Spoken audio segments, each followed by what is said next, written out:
സ്ത്രീകളുടെ ശ്രദ്ധയ്ക്ക് ഇനി കേരളത്തിലുള്ള എല്ലാ സ്ത്രീകൾക്കും എല്ലാ ചൊവ്വാഴ്ചകളിലും നിങ്ങളുടെ തൊട്ടടുത്തുള്ള ജനകീയ ആരോഗ്യ കേന്ദ്രങ്ങളിൽ പോകാം. ശരിക്കും നമ്മുടെ ആരോഗ്യമന്ത്രി വീണയുടെ ഇപ്പോഴത്തെ നടപടി വളരെ സ്വാഗതാർഹമാണ്. പ്രത്യേകിച്ചും കേരളത്തിലുള്ള സ്ത്രീകൾക്ക് ഇത് ആദ്യമായിട്ടായിരിക്കും സ്ത്രീകളുടെ ആരോഗ്യകാര്യത്തിൽ ശ്രദ്ധ ചെലുത്തുന്ന ഒരു നടപടി. ഇപ്പോഴത്തെ ഒരു അവസ്ഥയിൽ ഇത് വളരെ സ്വാഗതാർഹമാണ്. പലപ്പോഴും സ്ത്രീകൾ തങ്ങളുടെ ആരോഗ്യത്തെക്കുറിച്ച് ചിന്തിക്കാറേയില്ല. സ്ത്രീകൾക്ക് എപ്പോഴും സ്വന്തം ആരോഗ്യ കാര്യങ്ങൾ എന്ന് പറയുന്നത് രണ്ടാമത് മാത്രമാണ് വരുന്നത്. ആദ്യം അവർക്ക് കുടുംബം, അതായത് തങ്ങളുടെ കുഞ്ഞുങ്ങൾ, ഭർത്താവ്, വീട്ടിലുള്ള മറ്റംഗങ്ങൾ.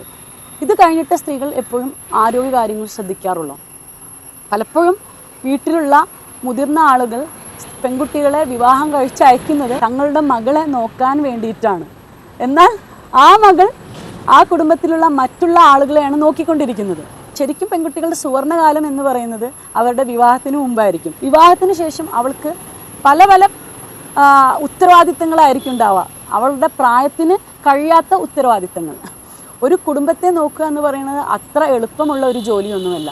ഇപ്പോഴത്തെ സ്ത്രീകൾക്ക് ഒരേ സമയം കുടുംബത്തെയും നോക്കണം, അതുപോലെ തന്നെ ഒരേ സമയം പുറത്ത് ജോലിക്കും പോകണം. സ്ത്രീയും പുരുഷനും കുടുംബത്തിന് പുറത്ത് ജോലിക്ക് പോകുന്നുണ്ടായിരിക്കും. പക്ഷേ പലപ്പോഴും സ്ത്രീകൾ മാത്രമായിരിക്കും കുടുംബത്തിന് ഉള്ളിൽ ജോലി ചെയ്യുന്നുണ്ടായിരിക്കുക. ഒരു കുടുംബത്തിൻ്റെ ജോലി എന്ന് പറയുന്നത് ഞാൻ പറയാതെ തന്നെ സ്ത്രീകൾക്ക് അറിയാമല്ലോ, 24 മണിക്കൂറാണ്. ഒരു അമ്മയായിരിക്കുക എന്ന് പറയുന്ന ജോലി, ഒരു ഭാര്യയായിരിക്കുക എന്ന് പറയുന്ന ഒരു ജോലി 24 hours ചെയ്യേണ്ട ഒരു ജോലിയാണ് അവൾക്ക്.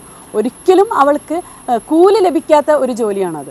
ഏതെങ്കിലും രീതിയിലുള്ള ഒരു അപാകത വരാണെന്നുണ്ടെങ്കിൽ കുറ്റപ്പെടുത്തലുകളും പരിഭവങ്ങളും ഒക്കെ ആയിരിക്കും ഉണ്ടായിരിക്കുക. അപ്പോൾ സ്ത്രീകളിൽ തൈറോയ്ഡ് നമ്പേഴ്സ് വളരെ കൂടുതലാണ്. അതുപോലെ തന്നെ ഗർഭാശയവുമായി ബന്ധപ്പെട്ടുള്ള അസുഖങ്ങൾ വളരെ കൂടുതലാണ്.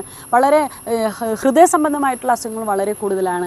ലൈഫ് സ്റ്റൈൽ ഡിസീസസ് മുന്നത്തേക്കാൾ വർദ്ധിച്ചു വന്നിരിക്കുകയാണ്. അത് സ്ത്രീകൾക്ക് മാത്രമല്ല, മറ്റ് എല്ലാവർക്കും ലൈഫ് സ്റ്റൈൽ ഡിസീസസ് വർദ്ധിച്ചുകൊണ്ടിരിക്കുകയാണ്. നമ്മളുടെ ഭക്ഷണം അത്രയും അടിപൊളിയായതുകൊണ്ട്. അപ്പോൾ അത്തരത്തിലുള്ളൊരു ഘട്ടത്തിലൂടെ നമ്മൾ കടന്നു പോകുമ്പോൾ ഇപ്പോൾ ഗർഭാശയ ക്യാൻസറും ശ്വാസകോശ ക്യാൻസറും ബ്രസ്റ്റ് ക്യാൻസറും ഒക്കെ വർദ്ധിച്ചു വന്നുകൊണ്ടിരിക്കുകയാണ്, മുന്നത്തേക്കാൾ കൂടുതൽ 10 മടങ്ങ്. അപ്പോൾ സ്ത്രീകൾക്കിടയിൽ അതുപോലെ തന്നെ ഹൃദയ സംബന്ധമായിട്ടുള്ള രോഗങ്ങൾ, ഒരിക്കലും മുൻകാലത്തൊക്കെ നമ്മൾ പറഞ്ഞിട്ടുണ്ടായിരുന്നു സ്ത്രീകൾക്ക് ഹൃദയ സംബന്ധമായിട്ടുള്ള രോഗങ്ങൾ വരുന്നത് വളരെ കുറവാണ്, അപൂർവമാണെന്നല്ല. എന്നാൽ ആ കണക്കുകളെ, നമ്മുടെ ആ ചിന്തകളെയെല്ലാം തകിടം മറിച്ചുകൊണ്ട് ഹൃദയപരമായിട്ടുള്ള അസുഖങ്ങൾ പോലും സ്ത്രീകൾക്ക് വന്നു തുടങ്ങി.